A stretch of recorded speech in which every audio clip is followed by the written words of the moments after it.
आप सभी भारत की आर्थिक व्यवस्था की रीढ़ की हड्डी हैं। आप सब साधुवाद के पात्र हैं।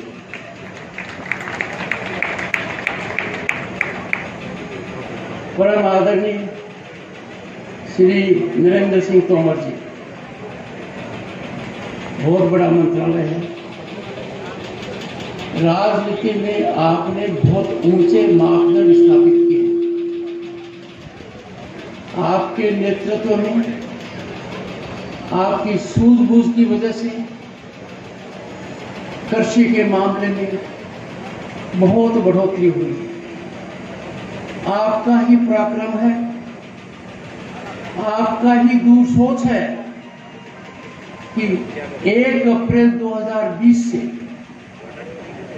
80 करोड़ भारतीयों को चावल, गेहूं और दाल मुफ्त मिल रहा है, तो आज भी मिल रहा है। और ये किसान भाइयों की ताकत का एक नमूना है। आपका ही सोच है कि किसान को सलीके से, तरीके से सशक्त किया जाए। साल में 3 बार किसान के अकाउंट में सीधा पैसा आता है। यह पैसा भाइयों और बहनों, माता और बुजुर्गों, अब तक 2,50,000 करोड़ से ज्यादा हो चुका है। इसकी एक खासियत यह है कि देने वाले की तकनीकी शिक्षा ज्यादा हो सकती है, पर हमारा किसान भी उसको रिसीव कर रहा है सीधा बैंक में, बिना कटौती के, बिना बिचौलिए के, बिना किसी और के। ये माननीय तोमर जी का बहुत बड़ा सोच है। मैं उनको धन्यवाद देता हूं कि विषम परिस्थिति में भी उन्होंने समय निकालकर हमारा मार्गदर्शन किया और विस्तार से बताया कि देश में किसान और कृषि कैसे बदलाव का मुख्य केंद्र है। कैलाश जी के प्रयासों से उन्होंने जो अनुमोदन किया है और जो सौगात आपको आज मिल रही है, उसका असर बाड़मेर पर ही नहीं, राजस्थान पर ही नहीं, देश पर ही नहीं, दुनिया पर पड़ेगा। हमारे बीच राजस्थान सरकार के वरिष्ठ मंत्री, वरिष्ठ राजनीतिज्ञ, सुलझे हुए व्यक्तित्व के धनी माननीय आदरणीय हेमाराम चौधरी जी भी हैं। इनका जीवन भी अनुकरणीय है। इन्होंने भी सार्वजनिक जीवन में श्रेष्ठ मार्ग स्थापित किए हैं। आज के मौके पर उनकी उपस्थिति किसान को बहुत बड़ा दे रही है। कैलाश चौधरी जी युवा हैं, मुझे बताइए कितने बड़े भाग्य नहीं है। दो निरंतर का देश के प्रधानमंत्री नरेंद्र मोदी जी का और हमारे अति सम्मानीय वरिष्ठ मंत्री श्रीमान नरेंद्र तोमर जी, अब की छलांग को नरेंद्र तोमर जी ने पूरी स्वीकृति दे दी और इस तपती हुई व्यवस्था में आप हजारों की संख्या में यहां पर हैं। ये बताते हैं कि ये युवा आगे और भी खिलाएगा और निश्चित रूप से खिलाएगा। माननीय तोमर जी ने एक बहुत खास बात कही कि माननीय प्रधानमंत्री जी ने दुनिया के अंदर मिलेट, मोटे अनाज के बारे में अंतर्राष्ट्रीय दिवस की घोषणा करें। अंतर्राष्ट्रीय वर्ष पर माननीय तोमर जी ने और कैलाश जी ने तो हम सबको खिलाया और वो थाली के सामने आई, उस टेबल पर माननीय तोमर जी थे, मन था। और भारत के विजनरी प्रधानमंत्री नरेंद्र मोदी जी थे, प्रतिपक्ष के नेता खड़गे जी थे, माननीय राजनाथ जी थे, पर कैलाश जी टेबल पर बैठे नहीं, वो परोस रहे थे। मैंने मेरी जिंदगी में आज तक इतना श्रेष्ठ नहीं किया। शुरू से लेकर आखिर तक, पेय पदार्थ से लेकर मिठाई तक, सूप से लेकर सब्जी तक, सब कुछ मोटे अनाज का था। और मोटे अनाज का मतलब, जैसा माननीय तोमर जी ने कहा, तीखा दिमाग और अच्छा स्वास्थ्य हम भूल गए थे। आपको मैं एक बात बताता हूं राज की, आपके सामने कह रहा हूं। 20 जुलाई 2019 को मैं पश्चिम बंगाल का राज्यपाल बना और तब से बाड़मेर का बाजरा ही खा रहा हूं।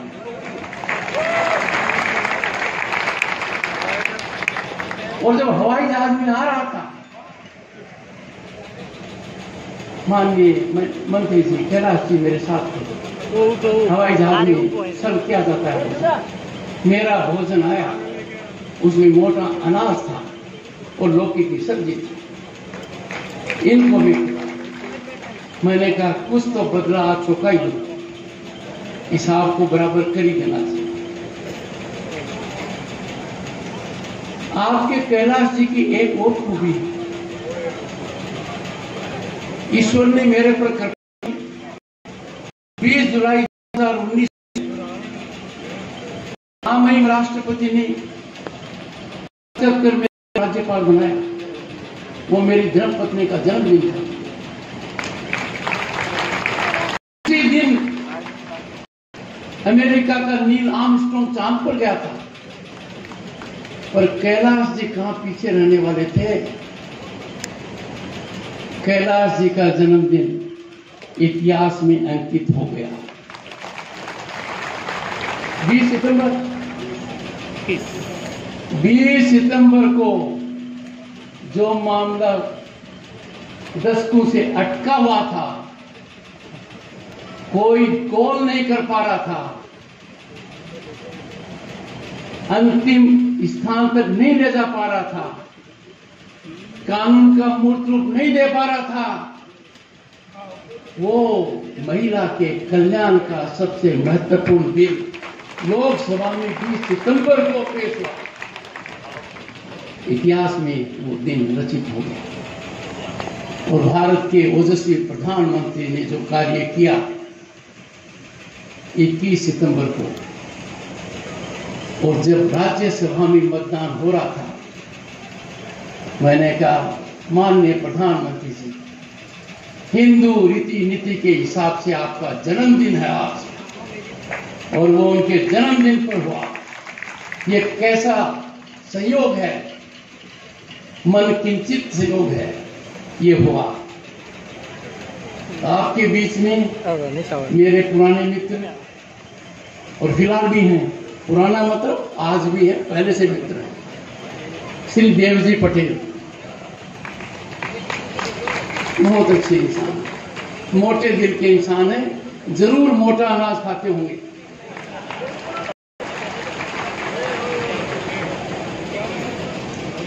डॉक्टर हिमांशु पाठक, तोमर साहब ने बहुत सही कहा, डॉक्टर साहब एक बहुत बड़े बदलाव का केंद्र बने हुए हैं, और ये मैंने देखा है।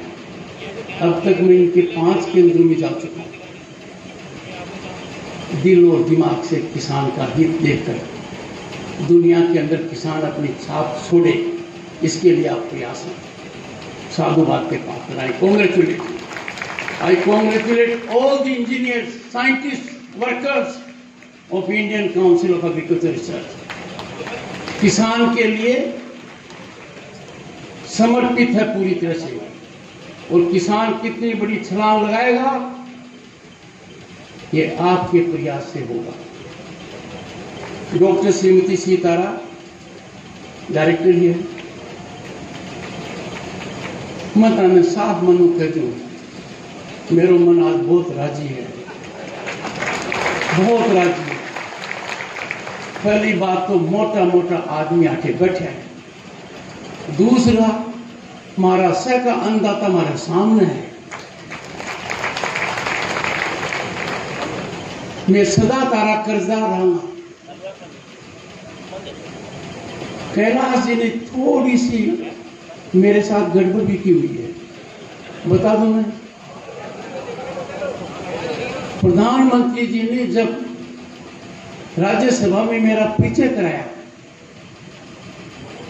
तो मुझे कर्षक पुत्र कहा। यह सीक्रेट कैलाश जी ने दी होगी उनको, क्योंकि कैलाश जी कहते हैं कि मेरी धर्मपत्नी कर्षक है, मैं कर्षक पुत्र हूं। ऐसा मैं बहुत ज्यादा विस्तार से नहीं बताऊंगा, क्योंकि वो माननीय मंत्री तोमर साहब बता चुके हैं, पाठक साहब और कैलाश जी बता चुके हैं। पर मैं आपको 2-3 बातें जरूर कहूँ। पहला, किसान के बिना कोई प्रगति नहीं है, कोई प्रगति नहीं है। किसान वो इंजन है जो राजनीति को भी दौड़ाता है और अर्थव्यवस्था को भी दौड़ाता है। इस इंजन के बिना कोई काम नहीं चलेगा। और प्रधानमंत्री मोदी जी ने इस इंजन को समझ लिया। इसका नतीजा ये हुआ कि 2022 में कहा हम 10 साल पहले दुनिया के 5 कमजोर देशों में माने जाते थे। हमारी अर्थव्यवस्था 10 साल पहले इतनी चरमरा गई थी कि अंग्रेजी में लोग कहने लगे fragile 5, Brazil, south Africa, Turkey, Asia. और कहा 2022 में हम दुनिया की 5वीं महाशक्ति बने।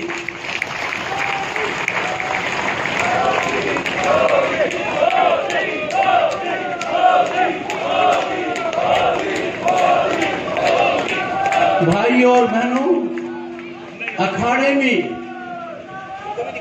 मजबूत पहलवान को पछाड़ने का आनंद ही कुछ और है। और घोड़ा गिरे, सवार भी साथ में गिरे तो आनंद ही कुछ और है। हम 5वें पायदान पर ही नहीं आए, हमने उन अंग्रेजों को पछाड़ा जिन्होंने सदियों तक अल्पताज किया।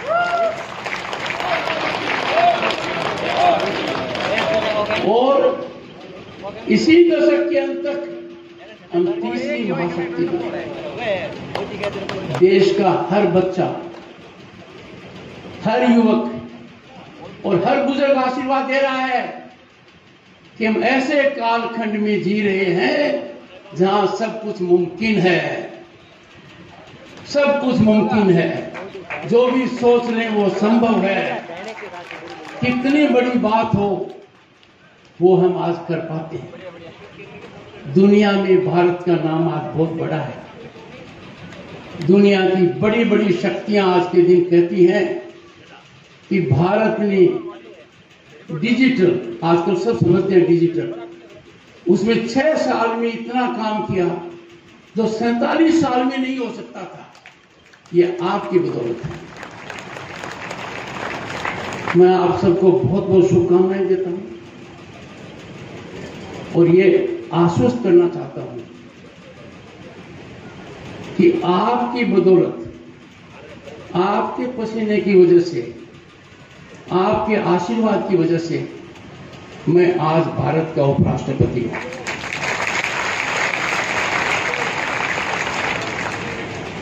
इसमें आप लोगों के अलावा 2 महापुरुषों का भी बहुत बड़ा योगदान है। मैं अच्छी भली वकालत कर रहा था और वकालत मेरी अच्छी चल रही थी।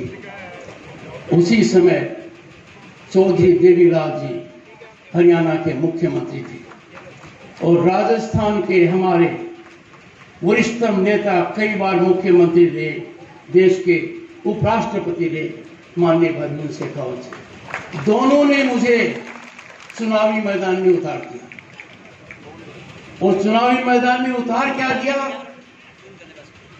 चौधरी देवीलाल जी के सामने मैंने मेरा नामांकन पत्र भरा और मेरे चुनाव की कमान माननीय भैरव सिंह जी की थी। मैं इस धरती पर इससे ज्यादा क्या मांग सकता हूं कि जहां माननीय भैरव सिंह जी पहुंचे स्थान पर मैं आज बैठा हूं। उनका आशीर्वाद, चौधरी देवीलाल जी का आशीर्वाद, ये सब मिले तब जाकर स्थिति हुई। इन लोगों की भावना देखते हुए, महापुरुषों की भावना देखते हुए आप सदा मेरे दिल और दिमाग में रहेंगे। मैं आपका सिपह सालार रहूंगा। आपके हर काम को करने में कोई कसर बाकी नहीं रखूंगा। और ये बदलाव का मौका है और मेरा वहां होना और राष्ट्रपति द्रौपदी मुर्मू जी का राष्ट्रपति भवन में होना और प्रधानमंत्री नरेंद्र मोदी जी का वहां होना, यह एक युग में बहुत बड़ा बदलाव का केंद्र है। आप इतने समय से हो यहां, गर्मी इतनी ज्यादा है, इतनी संख्या में हो, और ये मौका बहुत मांगलिक है। जो संस्थान यहां बना है, जिसका हुआ है अभी उद्घाटन, इसके नतीजे दूर तक जाएंगे। किसान ही ज्यादा काम नहीं करता है, किसान पुत्र भी राष्ट्रवाद को सर्वोपरि रखते हैं और समाज के बदलाव में कोई कसर बाकी नहीं रखते। मैं आप सबका अभिनंदन करता हूं, आप सबको एक आग्रह करता हूं कि आप औरों को भी सीख दें कि हर परिस्थिति में देश को सर्वोपरि रखें। हमारा देश इतना बड़ा बदलाव का केंद्र बना है, हम सबको हर्षित होना चाहिए, प्रशंसा करनी चाहिए। आपने मुझे यहाँ आने का मौका दिया कैलाश जी, आपका ऋणी हूं। और यहाँ से मैं बहुत ही ताजा यादें लेकर जा रहा हूँ कि जिनका अन्न मैंने 4 साल तक खाया है, आजीवन आपका ही अन्न खाता रहूंगा। नमस्कार, जय भारत।